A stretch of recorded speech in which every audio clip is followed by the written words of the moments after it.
Aloha and welcome to Returning to the Aina. My name is Timothy Reese and I'll be your guide on this journey.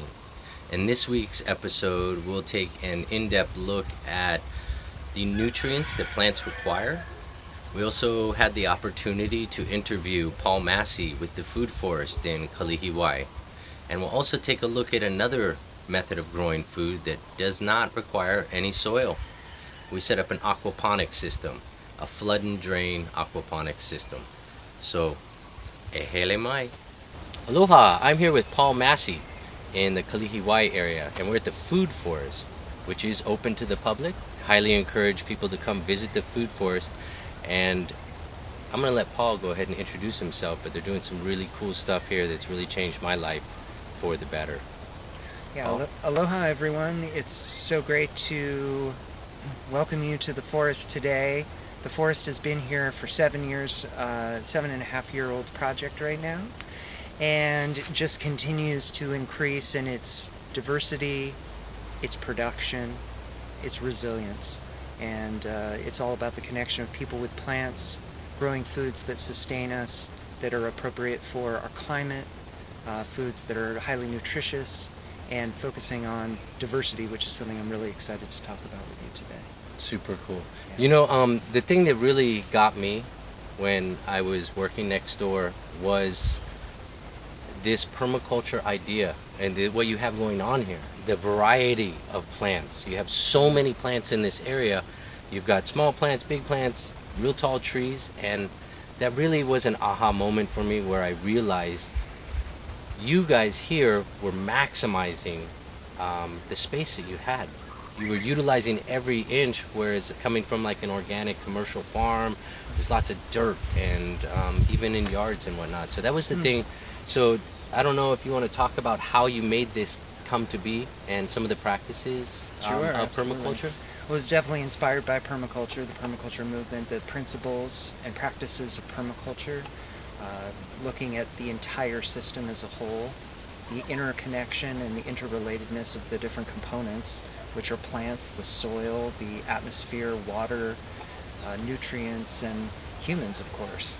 And so how we are part of that natural mix, how we can benefit from mimicking and encouraging those natural patterns rather than trying to force it in the opposite direction, which is what a lot of conventional farming winds up doing. And even a good organic garden doesn't benefit from the same level of land stewardship and use of space as an agroforest system. So agroforestry is the use of trees in an agricultural setting. There are many different kinds of agroforests, but with our multi-story agroforestry system, we're focusing on having as many vertical layers of plants growing. And so that's the real benefit, is taking advantage of trees that could be 60 feet or taller, and 30-foot trees under that, and 20-foot shrubs, and 10-foot shrubs under that, and the ground covers, the vines, the root crops that can all grow in the same unit area of space, taking those vertical placements. And it feels right, it works right, and it's the kind of environment that humans want to really live in. And if you want to know more about agroforestry, if I had one resource, I'd point you toward Craig Elevich's work at agroforestry.org. He's an agroforestry researcher for decades and has tremendous amount of free publications available on the internet with full color photographs, the history of the cultural plants of the Pacific Islands, and specialty crops to be grown in Hawaii. It's really a wonderful resource, not only of the plants, but also of many of the practices that are suitable specifically for us here in Hawaii. How is the maintenance in this type of place? Well, it exists. People could walk through the forest and think that they're looking at a wild landscape because it's not as maybe neat and tidy as a yard landscape that you'd be used to.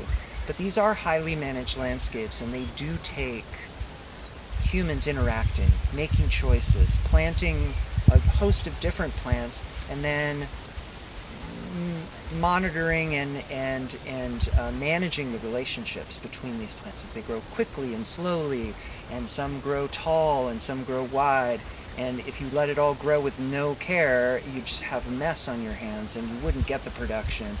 There'd be a lot of weeds, it'd be a problem.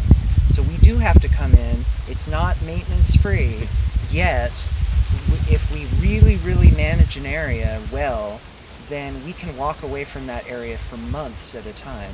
When we get back, sure, there's going to be some weeding, there's going to be some cleanup, but overall, if we plant it the right way, that little patch of land or that part of our forest is going to be healthier, it's going to have better soil, it's going to have more development in terms of whatever kind of fruit plants or medicinal plants you have growing.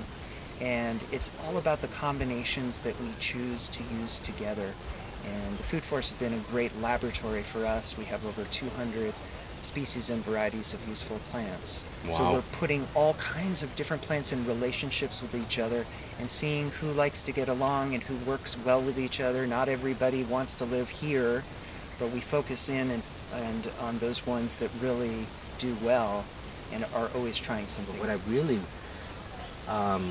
liked was your method of mulching. Typically, wood chips, cardboard you hear, but here you guys do something a little different. Well, maybe it's not, it should be a normal practice. It should be what everybody's doing. Well, cardboard, wood chips, these are very valuable practices that have their place. But is it truly sustainable to depend on a truck that's burning fossil fuels to bring the chips to your house and the machine that had to chip them? We should be making use of those resources while we have them, for sure. But we also need to focus on what would we do if we couldn't get the truck to come. And even though they're out there, sometimes you can't get your hand on wood chips because the neighbors want them too now. Everybody's interested in Malama Aina now. So we have to be more creative. And if we can grow our mulch within the same area where we're planting our fruit trees and our other useful plants, and then we can be cutting them back, chopping them up, applying them to the soil, it will provide at least a portion of what's needed. We do need to depend on doing agriculture in a larger agricultural landscape where we do have forests that are not productive for anything other than they make so much wood and so many leaves. We can go in there, sustainably harvest, move some of that stuff into our highly maintained areas, and so it's not possible to grow all the mulch you need in the same unit area where you're growing the food, but you can do a lot, and then you can also make good use of the resources that are near unto your space to bring in the balance of what's needed. Work smarter, not harder, yeah. If you'd be able to cut in just the general maintenance and pruning, like you talked about, managing these varieties of plants in the same beds, and you're pruning it. I mean, why go haul it off to a pile or put it in a trailer and take it to the dump? You'd never do that. Okay, we're looking at a plant guild here in the first row of the Food Forest. This is a plant guild being a combination of plants that are working together to hold the space. It's plants that are in relationship with each other, but we have to manage that relationship like I was talking about before. So this is a great example of an opportunity to utilize this coleus as a space holder. So rather than guinea grass or some other kind of really invasive weed coming in that would be difficult to dig out of the ground and free up the soil space, instead we planted these just really probably a few coleus cuttings, and this whole bush has formed itself around this jaboticaba tree. It's grown so much, in fact, that it's kind of competing with the foliage of the jaboticaba. It's covering some of it up, so it's not going to grow as fast as it should. It might be stretching too much to the sky because of the competition. But now we have our mulch right in place. It's just that it's in a living situation, so all I'm going to do is just come in here and break this stuff down. Careful not to break any branches on the tree while I'm doing this. And then I have all this beautiful green material to put close to the soil. Here we are in the late spring, early summer on Kauai, and even in this high rainfall area, we're going to have a lot of sun and a lot of heat, and so we need to cover it up. We actually want as much shade as we can get, but mulch is a good second run. is a good second option. We want to mulch our plants heavily in the summertime. And so this is a great example of just growing your soil amendment, your mulch, exactly where you need it to be. And then you've got it to cover the soil again. Now, like I was talking about before, when these leaves die, this isn't quite enough mulch to mulch this 1 unit area, because we also have this productive fruit tree here. So I'm going to have to bring in a little bit more mulch to make sure that when that material dries, that the soil is still covered and I can't see the soil. I want it to be all covered up visually. So I'll have to come to another area.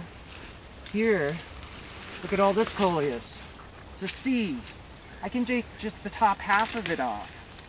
It's still going to leave the rest of the plant shading the soil of this ground, so I don't need to worry about introducing sort of too much light where weeds would establish. And I can take the overabundance over here and keep mulching even deeper on this side.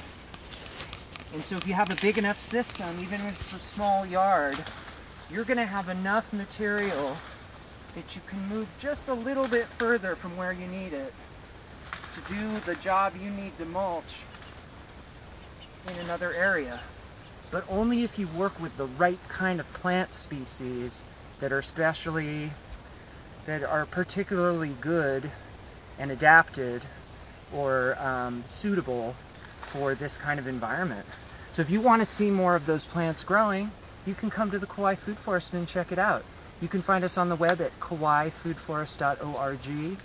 We'd love to show this stuff to you in person firsthand and let the forest inspire you. Did you see that? That was crazy. That's what this guy does, but his work speaks for itself. Come check out the Food Forest. It's beautiful down here.